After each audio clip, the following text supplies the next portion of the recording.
Igreja Hillsong, dê a Jesus o louvor. Vamos, vocês são maravilhosos, vocês são generosos. Vamos pôr tudo para fora, tudo que você viu, tudo que você ouviu. Dê a Ele o louvor, aleluia. Davi disse: tanto riquezas quanto honra vêm dele. Tu és a fonte de tudo. Se você reparar, a palavra de Deus chega a Davi e diz: tanto riquezas como honra. Eu sinto como se houvesse um espírito de intimidação que veio sobre o corpo de Cristo. Por isso todo mundo é quase como que se o diabo fosse contra a igreja prosperar. E significa prosperar financeiramente também. Agora, eu não sou um daqueles que tem a fé, avião a jato, tudo bem? Eu não sou do tipo extremo. Eu vou pelas companhias aéreas de Singapura. A propósito, pode se sentar. Não acredito que exista um evangelho chamado saúde e riqueza. O evangelho é sempre o evangelho da graça e da paz. Mas onde quer que o evangelho tenha ido, não há como contestar isso. Ele produziu integridade, saúde, bem-estar. Mesmo ao longo da história, você encontrará todas as nações que estão abertas ao evangelho. Onde quer que o evangelho tenha ido, há criatividade. As pessoas se tornam inovadoras, civilizadas. Amém? Próspera. Mesmo eles são prósperos em saúde, mas onde quer que o evangelho não tenha ido, a pobreza é o senhor delas. Mulheres cidadãs são subjugadas enquanto estão sob um homem forte, sob um ditador. Isso serve para mostrar que o evangelho produz saúde e produz providência. Esta é uma palavra melhor que prosperidade. É mais cultura, providência, abundância, amém?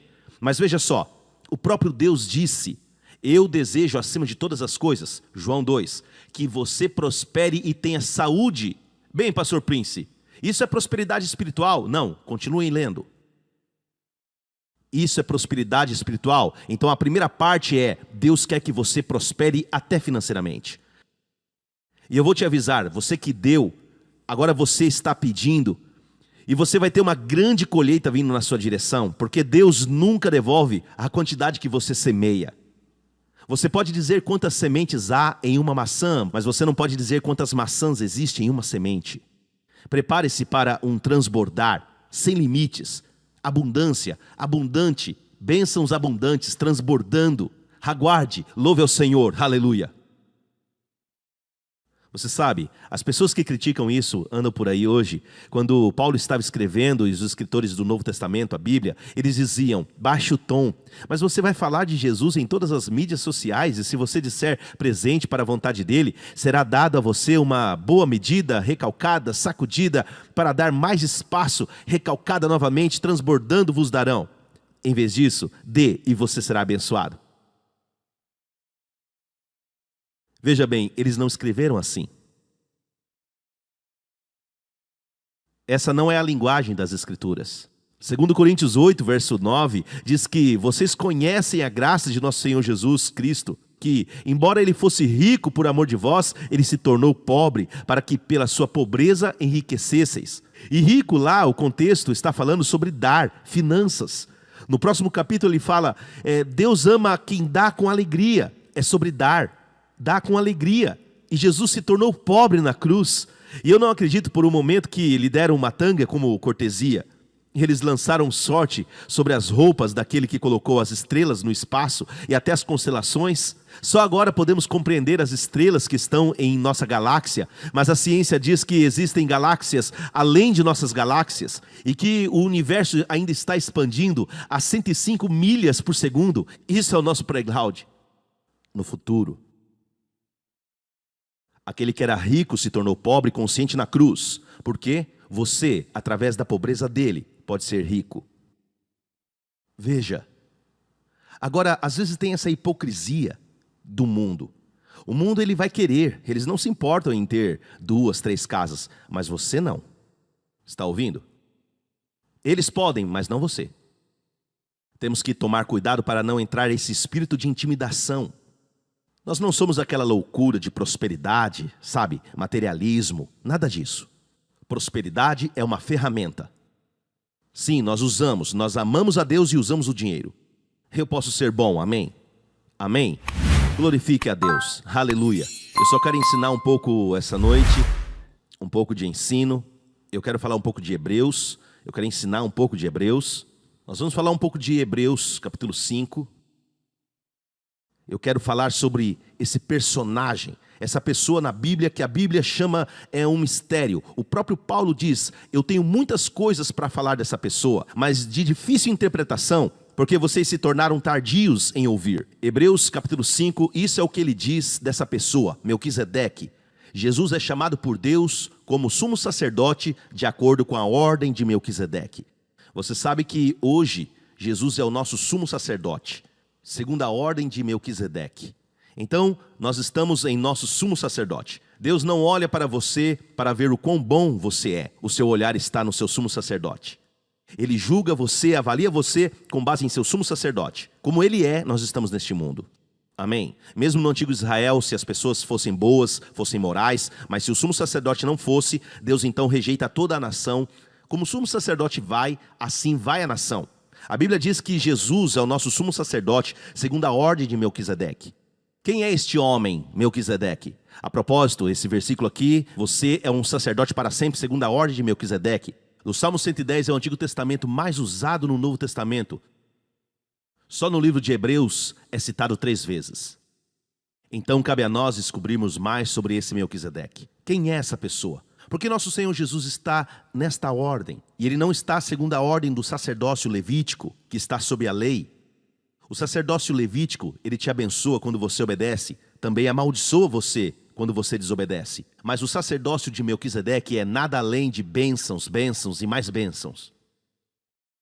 Então cabe a nós estudarmos até o final, amém? Então vamos imaginar em um domingo à noite, estamos estudando alimento sólido aqui na Hillsong, amém? Então Hebreus 5 diz desse homem da ordem de Melquisedeque, temos muito a dizer e difícil interpretação, já que você se tornou tão tardio em ouvir. E sabe, eu amo esses versículos, quando diz que temos muito a dizer sobre ele. E eu disse, Senhor, abre meus olhos, eu não quero ser tardio em ouvir. Essa noite eu quero aprender mais sobre esse homem, amém? Sobre esse homem de que temos muitas coisas a dizer, difíceis de explicar, mas embora a esta altura vocês devam ser professores, vocês ainda precisam de alguém que lhes ensine novamente sobre os primeiros princípios dos oráculos de Deus. E você precisa de leite e não de alimento sólido. Então essa noite você vai entender a verdade sobre Melquisedeque. Isso significa que você está pronto para alimentos sólidos. Isso significa que você é maduro. Você não entende o que foi compartilhado esta noite, está tudo bem. Você ainda está seguro.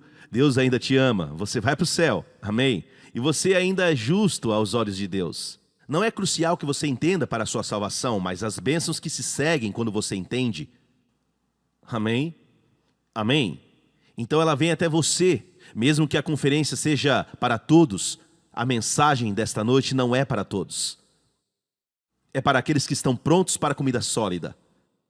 Então se você ainda não entende, tudo bem, continue bebendo leite. Sempre há uma fase que começamos a crescer, mas eu acredito que as pessoas que deram aquela oferta que você deu são muito generosos. Eu acredito que vocês estão prontos, amém? A qualidade do seu crescimento espiritual é sempre vista na sua generosidade.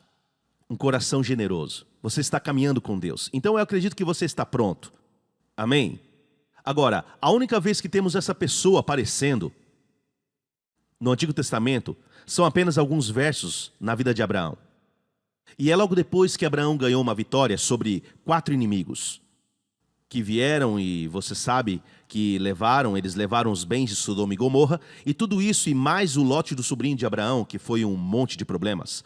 E o sequestraram, e porque ele ouviu que seu sobrinho foi sequestrado, ele treinou seus homens, treinados em casa. Eles foram cerca de 318 homens, juntos com Abraão, perseguiram 4 reis e seus exércitos.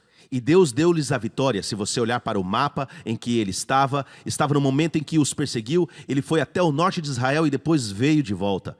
É uma jornada árdua, é uma longa jornada. E depois disso que tem que lutar e então voltar novamente. Até que quando ele veio para Jerusalém e conheceu Melquisedeque, ele era um homem cansado. Ele estava cansado. E aqui veio Melquisedeque. Vamos dar uma olhada nisso. Então Melquisedeque, rei de Salém. Agora Melquisedeque em hebraico significa rei de justiça. Amém? Então, veja, rei da justiça. Rei da justiça significa que Jesus, ele libera essa justiça para você como um presente. Ele é o rei da justiça. E ele é o rei, ele é da cidade do rei de Salém. A cidade de Salém, o nome antigo para Jerusalém, Salém, que é da palavra shalom, que significa integridade, bem-estar, que é shalom. Jesus é um sumo sacerdote segundo a ordem de Melquisedeque. Você sabe, eu acredito que é uma aparição pré-encarnada de Cristo no Antigo Testamento. E ele apareceu a Abraão, quando Abraão estava cansado, e ele trouxe pão e vinho. O que é essa comunhão de pão e vinho? É muito boa essa palavra. Pão e vinho, veja. Eu sei que essa igreja é muito ensinada. Vamos lá. Pão e vinho. Ele trouxe pão e vinho. Amém? Esta é a ceia do Senhor. Agora, como você consegue pão? Você amassa e depois você assa no fogo, amém? Foi isso que Jesus passou. Ele foi espancado, ele foi açoitado e então, na cruz, ele suportou o fogo do julgamento pelos nossos pecados. E foi consumado por mim e por você. E se tornou o pão da vida para vocês, suas famílias. Amém? E o vinho? Como você consegue vinho?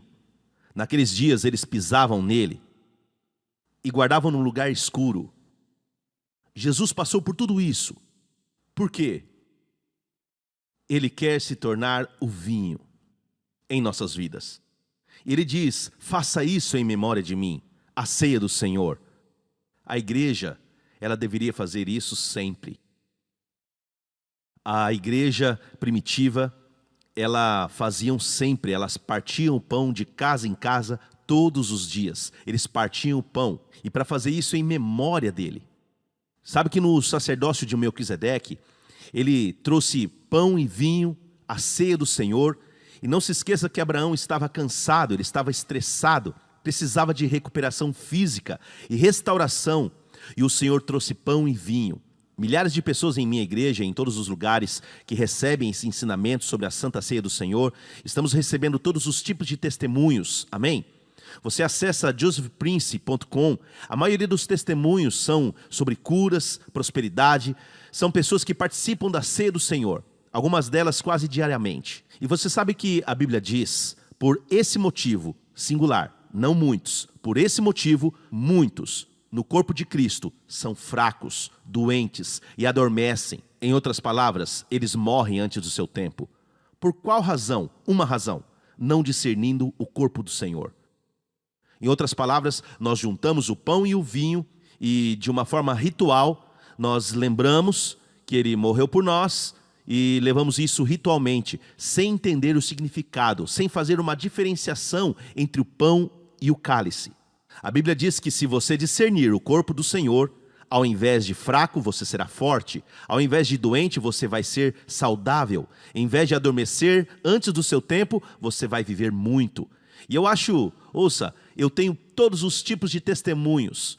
Um recente foi uma senhora cuja avó foi diagnosticada, eu acho que com Alzheimer, e começou a esquecer todos ao seu redor, seus familiares, e a sua filha pegou meus ensinamentos e começou a participar com a mãe da ceia do Senhor todos os dias. Ela começou a ver incrementalmente a memória voltando e ser restaurado, e agora ela se lembra de todos os nomes de sua família. Tudo voltou, seu brilho voltou. Ela está completamente curada. O Alzheimer não melhora. Mas quando se trata da ceia do Senhor.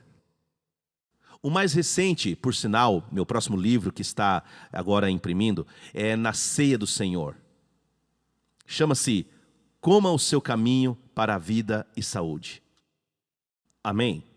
Você sabe, se você olhar os sacrifícios que são feitos, as oferendas, quando eles matam, na maioria das vezes eles cortam a garganta do cordeiro, então eles colocam no altar. Mas para Jesus, ele teve que passar por tudo isso. Eles não torturam o cordeiro antes de colocar no altar, mas no dia foi um jeito bem desumano. Jesus foi torturado antes de passar pela cruz. Por que a necessidade de ferir? Porque por suas pisaduras fomos curados. Precisamos discernir enquanto participamos. Recentemente eu estava dizendo agora que um dos meus queridos amigos em Israel, ele é o presidente da Sorry Tours, eu acho que todos vocês conhecem, o nome dele é Samuel, eu acho que Brian conhece ele também. Ele é um anfitrião da TBN em Israel e é um querido amigo meu, Samuel Smasha. Então ele foi diagnosticado com uma forma avançada de câncer de próstata. É um câncer raro e o médico disse que mesmo com o tratamento, as chances de recuperação são apenas de 20%. Ele pegou esses ensinamentos e começou a participar da ceia do Senhor todos os dias. E ele diz: Pastor Prince, eu amo a parte onde você ensina. E pelo jeito ele tem uma cópia avançada também dos meus livros e ensinamentos. E ele está sempre no telefone comigo e ele diz que eu adoro essa parte onde eu ensino sobre no passado, onde Israel tinha que colocar o sangue no batente da porta, fazendo o sinal da cruz. Mas dentro eles estavam comendo o cordeiro assado. Não é só o sangue, era a carne. E a Bíblia diz em Salmo, no dia seguinte, eles saíram com prata e ouro e não havia nenhum fraco entre as tribos. Imagine 2 a 3 milhões de pessoas e nenhum fraco. E ele diz que eu amo essa parte, Pastor Prince, onde você diz, se uma sombra pode fazer isso por eles, quanto mais a substância. Quando Jesus diz, isso é o meu corpo.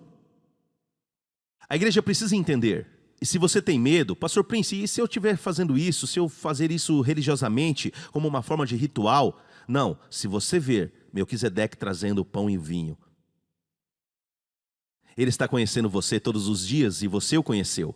Se você vê assim, que ele está trazendo o pão e o vinho, mesmo que você esteja preparando os elementos, você vê que ele está trazendo, não é você trazendo. Há um tempo de comunhão, um tempo de amor, um tempo de receber. Você sabe que o Senhor tem algo em mente quando Ele diz, faça isso em memória de mim. Amém?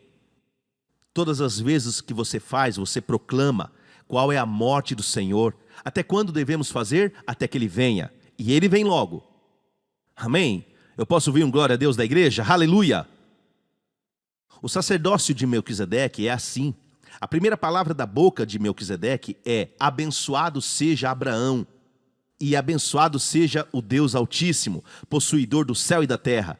Agora, esta é a primeira vez que o nome Deus Altíssimo, em hebraico, Elion, é mencionado na Bíblia. E há uma regra de interpretação na Bíblia que diz que toda vez que um assunto é mencionado pela primeira vez, existe algo para nós aprendermos.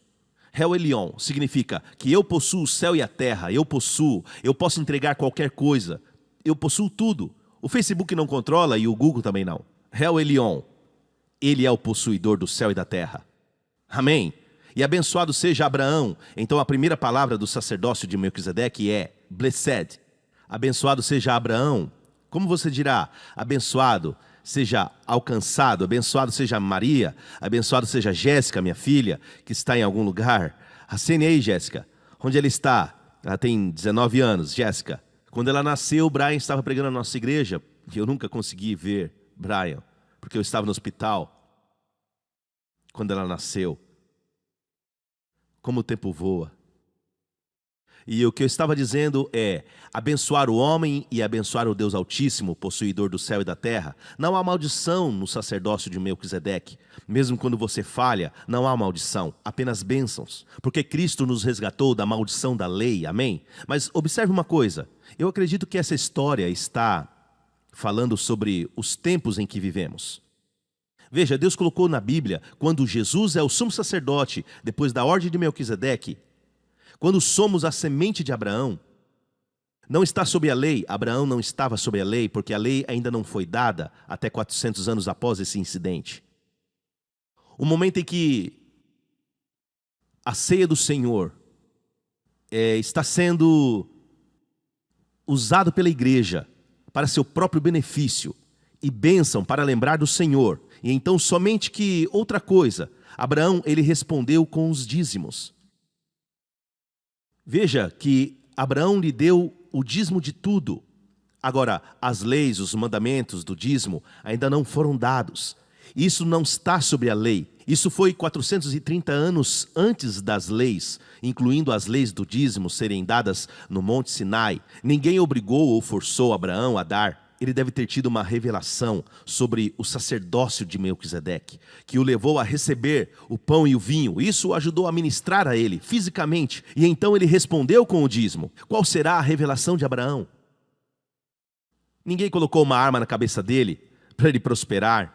Foi uma resposta espontânea à graça de Deus. Amém?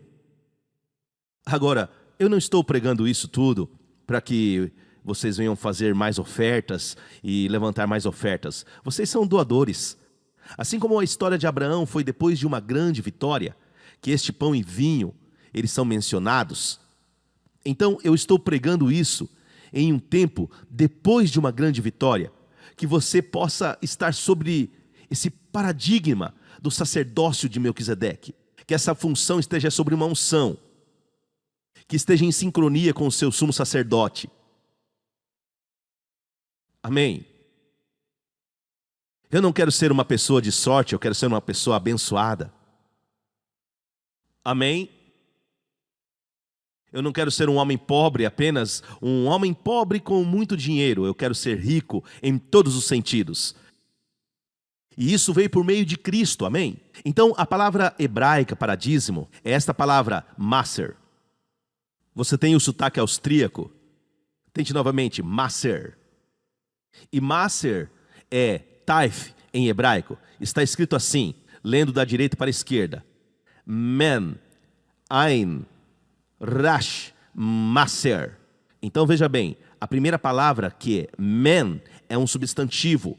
Men torna qualquer verbo um substantivo. Então men faz dessa palavra um substantivo. Mas o que são essas três letras? Aser é a palavra rico em hebraico. Então o rico está no dízimo. O rico está no dízimo. De fato, logo após esse incidente, depois que ele deu o dízimo, o rei de Sodoma, lembre-se que eu lhe disse que fala sobre as questões de nossos dias. O rei de Sodoma veio a Abraão. E ele disse, sabe, Abraão, você pode manter todos os bens, ficar com todos os bens, porque Abraão voltou com todos os despojos da guerra. E ele disse que você pode ficar com todos os bens, apenas me dê as almas. O diabo sempre vai querer as almas, e Abraão disse, eu não vou pegar nenhum cadarço de você, para que você não diga que eu enriqueci a Abraão. Agora, Abraão não disse, eu não vou pegar nada de você, porque eu não gosto do seu estilo de vida. Não, ele se recusou a receber do rei de Sodoma, porque ele disse, eu não quero que você receba o crédito, quando Deus me enriquecer. Ele sabe que vai ser rico. Ele sabe que vai ser rico. Obviamente ele fez para que você não diga que eu enriqueci Abraão, pela forma como a palavra rico aqui, eu enriqueci Abraão. A palavra rico está no dízimo. Veja bem, agora, eu não prospero para ser rico. Honestamente, eu não tento ser rico, mas devo avisá-lo, o rico está lá. Nós damos o dízimo para mostrar a grandeza de Jesus. Hebreus 7 nos diz que, saiba que o quão grande era este homem, Melquisedeque, o quão grande era este homem, que até o patriarca Abraão deu o dízimo dos seus despojos. Agora, isso é escrito para os hebreus. Você deve entender que o povo judeu, eles estimam Abraão como o maior. Então, quando Paulo escreveu, eu acredito que Paulo é o escritor, quando ele escreveu para os hebreus, ele está dizendo a eles, escutem, considerem como esse homem é grande, Melquisedeque. Foi para ele que nosso pai Abraão lhe deu o dízimo. Aquele a quem você dá o dízimo é maior do que você. Que argumento brilhante ele está dizendo. Você estima Abraão, mas Abraão está amarrado a este homem. Quem é este homem? Ele está dizendo ao judeu, a quem você dizima? Está demonstrando quem é grande em sua vida. Quem é a fonte de todas as suas bênçãos? É por isso que damos o dízimo. Não tentamos ser ricos, mas seria negligente para mim para dizer para você, você não vai ficar rico. Então eu te aviso, você vai ficar rico e você vai ser criticado. Você aguenta? Com o tempo, porque para demonstrar o quão grande ele é. E ele escreveu, mas lá recebe-os de quem é testemunha, que vive. Agora, quando escreveu isso, Paulo escreveu quando o Espírito se referia ao templo que ainda estava em pé, não tinha sido queimado. Quando esse livro foi escrito, ainda se faziam os sacrifícios, e os levitas estavam lá fazendo sacrifícios, e os levitas estavam recebendo a oferta do povo, e Paulo, pelo Espírito, estava dizendo, homens mortais recebem dízimos, mas no céu Jesus recebe de quem é testemunha de que ele vive. Agora, a grande palavra para os seguidores gregos, lá ele os recebe, está no presente, do particípio passivo, que é tempo presente. Há grandes mestres que dizem, sei que estamos sob a graça, não estamos sobre esse dízimo, e tudo que você sabe, eu não tenho tempo para discutir com eles e tudo isso, porque isso só mostra o nível que você está. Amém? Aqui vários homens recebem dízimos, mas lá ele os recebe e é o tempo presente. Lá Jesus está recebendo nossos dízimos. Amém? Você sabe o que é o tempo presente e tudo isso, mas o tempo presente significa que ele ainda está recebendo. De quem é testemunho de que ele vive. O que significa o testemunho de que ele vive? Isso significa que quando você der o dízimo, haverá evidências em sua vida de que ele é a vida. Em sua vida. Amém? Nós olhamos para a história de José na Bíblia, nada descreve nosso Senhor Jesus, mas que a pessoa de José é rejeitado por seus irmãos, amado pelo pai. Jesus foi amado pelo pai, rejeitado por seus irmãos, Israel, amém? Eles o rejeitaram. Durante o tempo de rejeição, ele se tornou o pão da vida para o mundo gentil. Há 2000 anos, agora Jesus Cristo é o judeu como um homem. Ele tem sido o pão da vida para o mundo gentil. Enquanto Israel estava morrendo de fome, enquanto Israel estava sofrendo, Jesus, o José celestial, tem alimentado o mundo com o pão da vida. Na primeira aparição, os irmãos não reconheceram José com sua maquiagem e tudo isso. Eles não o reconheceram, amém? Mas na segunda vez ele apareceu para eles e disse, eu sou José. Na segunda vinda de Jesus, todo Israel o reconhecerá, todos os reconhecerão, amém? Até quando ele se revelou para seus irmãos, ele disse isso para seus irmãos, vá para casa, para meu pai, vai, traga meu pai, traga Aba. Aqui o velho Jacó o tempo todo pensava isso, que seu filho estava morto. Antigo Israel, ainda hoje, esta nação, que é uma nação antiga, ainda pensam que Jesus está morto. Então a mensagem é, vá, traga meu pai aqui, traga Israel aqui. E ele mandou vagões de guloseimas, vagões de bênção com os irmãos para trazer o pai de volta. E o pai estava na tenda quando eles voltaram correndo, e eles vieram correndo dizer, pai, Aba, José está vivo. Vamos seguir com a história que diz aqui, eu continuo me referindo isso agora e disse-lhe, dizendo que José ainda está vivo e ele é governador de toda a terra do Egito. E o coração de Jacó desmaiou porque ele não acreditou neles. E eles lhes contaram todas as palavras de José que ele lhes disse. Nós pregamos palavras e tem gente que não vai acreditar, até que vejam. Então Jacó é um caso e ele não acreditou nas palavras deles que José está vivo. E é por isso que estamos pregando, certo? Jesus está vivo, amém? E seu coração desmaiou porque não acreditava neles.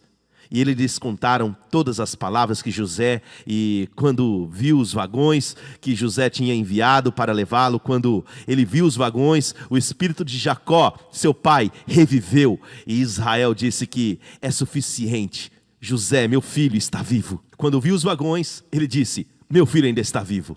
Ele viu os vagões de bênçãos, os vagões de guloseimas. Você notou a mudança de nome de Jacó para Israel? Quando Jacó não estava acreditando, ele era Jacó. Mas a partir do momento que ele começou a acreditar, a Bíblia já muda, já diz Israel. Israel significa príncipe. Quando você acredita, você se torna um príncipe aos olhos de Deus. Sabe, igreja, você sabe o que vai acontecer? Algumas pessoas, elas não acreditam no que pregamos, até verem a demonstração, as guloseimas do céu, as bênçãos do céu, amém? E eles dirão, chega, Jesus está vivo. Amém? Estou tão feliz em ver tantos jovens nesse lugar. Ou isso ou você se tornou jovem enquanto estou pregando. Eu estou tão feliz em que você está ouvindo esta palavra. Realmente, você pode aprender a escrever no seu primeiro dólar. Imagine que seu futuro é brilhante. Em termos de sua vida financeira, você sabe, John D. Rockefeller, se ele estivesse vivo hoje, ele provavelmente seria o homem mais rico, considerando a inflação e tudo. John Rockefeller disse uma vez, eu nunca teria sido capaz de dar o dízimo do primeiro $1.000.000 que ganhei, se não tivesse empatado o meu primeiro salário. God is a respecter of no man. Vamos, volte para Hebreus 7. No fechamento diz aqui, Levi que recebeu o dízimo, pagou o dízimo através de Abraão, por assim dizer. E eu amo isso, essa analogia de graça e lei. Graça é Melquisedeque, Levi é lei, mas Levi pagou dízimos, ofertas, com mercadoria. Graça é maior do que a lei. Até a lei paga dízimos para Melquisedeque. Não só diz que Levi ainda estava nos lombos de seu pai Abraão quando encontrou Melquisedeque. Quando Abraão deu o dízimo a Melquisedeque, a Bíblia diz que suas gerações também deu a ele. Então, Melquisedeque, que representa Jesus, ele recebe os dízimos das gerações de Abraão. Porque Levi estava nos lombos de Abraão. Você sabe que Levi é, na verdade, um bisneto de Abraão. Abraão deu à luz a Isaac, Isaac a Jacó, Jacó a Levi, mas Levi estava em Abraão quando deu o dízimo a Melquisedeque. Se você vê os judeus, especialmente os judeus ortodoxos, eles praticam o dízimo ainda hoje. Muitos de seus descendentes podem não ser religiosos, mas estão desfrutando dos benefícios da bênção geracional. Os fundadores da página do Google, Larry, por exemplo, todos eles são judeus. Judeus. Fundador do WhatsApp, um judeu ucraniano. O que é uma ideia simples, o que se passa com isso é uma ideia simples, não é isso. Temos que dar a ele. Na medicina, no entretenimento, os judeus dominam.